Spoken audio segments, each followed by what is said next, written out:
Hello everybody and welcome back to the channel, or welcome for the first time if you're here because you've got a PSVR2 for Christmas, because this video is all about getting you started with the headset. Chances are it's been a day or two since you got it, but maybe there's some tips and tricks that you don't know about the headset that will help you on your journey into becoming more accustomed to it, knowing the ins and outs of it, all the settings you can mess with, and how to get over that dreaded motion sickness if you have run into it. This will be focusing on the headset's usability first and foremost, but if you'd like a list of, say, some starter games that might be good for people who don't really like too much motion, I'm happy to do a video on that maybe tomorrow or the next day, so do let me know in the comments below if you'd like to see something like that. Also, thank you to our patrons and YouTube members who bring this content straight to you, and if you find yourself enjoying this and finding it useful, please feel free to like and subscribe. Anyway, let's have a look at some things you should know about your brand new PSVR 2. First and foremost, let's talk the headset's design and sweet spot at the moment. The first thing you're going to do when you get a headset and turn it on is put it on your head. And the image quality of the actual display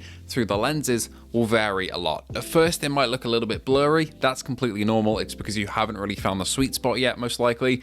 Essentially, Fresnel lenses on the PSVR 2 are what's used here, and that means that you have these rings around the edges, which leaves a little bit of clarity in the middle, and that's where your eyes should be. If you get that exactly, you'll still have a little bit of blurring and aberration on the edges, just because of the nature of the lenses, but the majority of the image should look pretty damn clear. Once you know where it is, it's pretty easy to find again, but it's just that process of finding it, and the best way to do so is by adjusting your head strap on the back. Ideally, the back of the headset should be pretty low down on your head compared to where you expect it to be. A good way to kind of see if this is in the right place as well is by paying attention to the light blocking seal that's on the headset too. This is the part that kind of interacts with the edges of your eyes and your head to block out any light from the real world coming in. If that's a pretty good fit and seal and not much light is coming in, chances are you're in the right direction in terms of positioning. If it's not, maybe you need a readjustment. Have a play around with it, and once you're happy with it, just use that wheel on the back to tighten and you're all good. Of course, your IPD as well is very important. Using that wheel in the top left of the headset is going to help you immensely by just getting the distance between your eyes just right. Now, if you wear glasses, you might run into a couple of issues in terms of trying to get as close as possible to the lenses. If you're planning on keeping your glasses on and aren't going to get an alternative like VR lenses, which we'll talk about in a second, then the only tip I'd say is just be careful about scratching your lenses. I know some people personally who have taken the headset off and on and they've scratched their lenses. So just be careful, keep that distance between the glasses, and just make sure you're not scratching anything when taking the headset on and off. What I'd really recommend them for you if you wear glasses is just getting a pair of prescription lenses. They will do two things. One, your scuba or binocular vision in terms of your peripherals will get a little bit bigger because you'll be able to get your eyeballs right up to the lenses, as opposed to having the glasses as a middleman in between before, so you'll get a bit more immersion, and it'll also mean that you won't have to worry about scratches. For me, I use a VR Rock, the link is in the description below. I'll be transparent, it is affiliate, so I do get direct support from you buying it, but you do get a little discount by using my code in the description below. And yeah, it costs you no extra to just use that if you are planning to get some lenses. I personally use these lenses. I've used VR Rock, honestly, almost since the headset came out, ever since I started doing content, and I've just found them pretty fantastic. There are magnetic and non-magnetic options. I'd recommend non-magnetic if it's just you using the headset, and I'd also recommend it if you're just worried about the headset being scratched in terms of the lenses at all, because it is quite easy to do, and it's a lot better to replace a pair of, say, 30 or 50 pound lenses than it is to replace the entire headset or try and get it repaired by Sony, which is a big hassle. As for the lenses themselves, just take care of them if you can. Not a whole lot of maintenance is really needed here, being honest, but the two things you want to make sure of is one, you're keeping them out of direct sunlight. This will kind of cook your lenses, to put it in a blunt way, and you'll probably end up with a couple of dead pixels and a really horrendous image quality that is a bit ruined if you leave them in direct sunlight, especially for a long time. So just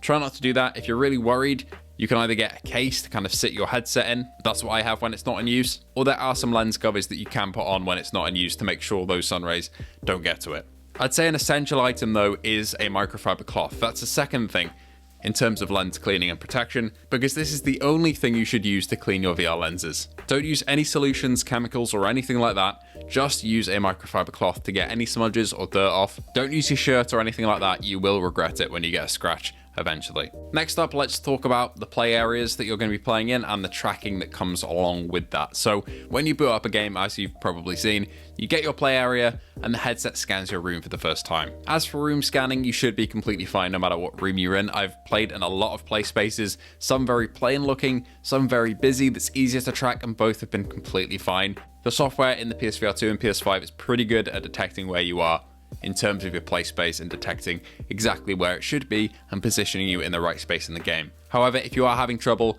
just try looking around, spinning around in 360 degrees just to get a full view of your room, because perhaps there's an object or two that the headset can latch onto to recognize where it is if you are having trouble. The main thing that's going to cause you trouble though with detecting your play area is the light. Just make sure your play area is not too dark or not too bright. There is a bit of a sweet spot, but that sweet spot is pretty wide. But if you are struggling with tracking, just make sure not too dark, not too bright, and not completely plain space. You want a couple of objects around that the headset can recognize and track.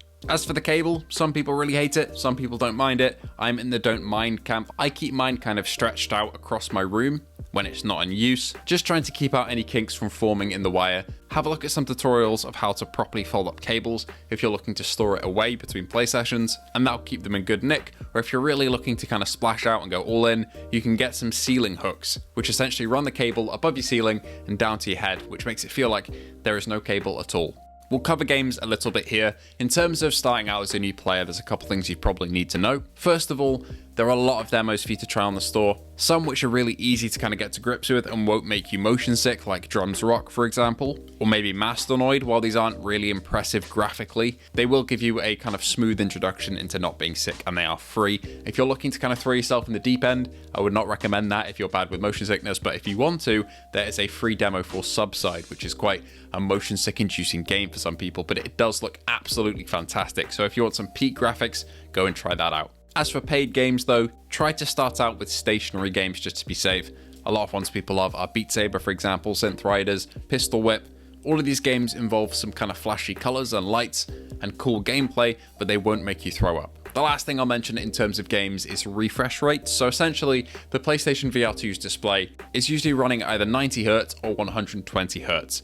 This is essentially your frames per second. Just like when you're playing flat screen games, you want a smooth FPS. That is true tenfold in VR. Because you're in the game, any stuttering in frame time or anything like that will make you feel really sick. So, PSVR 2, most games run pretty damn well. And the games you'll be experiencing will either be 60Hz, which means they're reprojected. What this translates to is a kind of ghosting effect in the games, which when using smooth turning, if you get onto that, can make things feel a little bit stuttery, not in a way that feels like it's hitching, but in terms of actual the smoothness of motion and objects. You'll get that ghosting. Then there are a lot of games that are native, so they're completely smooth, you get no reprojection or anything like that. And that is essentially that ghosting removed. So if you come across any reviews of games that you're interested in, and the reviewer mentions 60Hz reprojected, or 120 or 90Hz unreprojected, that's essentially meaning that there's either ghosting, because the game uses that reprojection tech to make it run faster than it would, or the game's optimized so that there's no reprojection, no ghosting whatsoever. There are a couple of accessories as well if you want to enhance your comfort.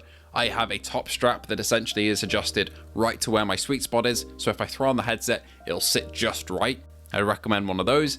If you're worried about sweat and kind of wearing away the material, I found the material on PSVR 2 is much better than PSVR 1. PSVR 1 used to wear so easily, PSVR 2 hasn't really. But if you're worried about that, you can essentially get comfort kits. I've got one on mine from VR Cover, link in the description below again for that. And that will essentially absorb any sweat or anything like that in intense play sessions. If you're looking to overhaul comfort completely, Globular Cluster offers a product that essentially replaces the back section of the PSVR 2.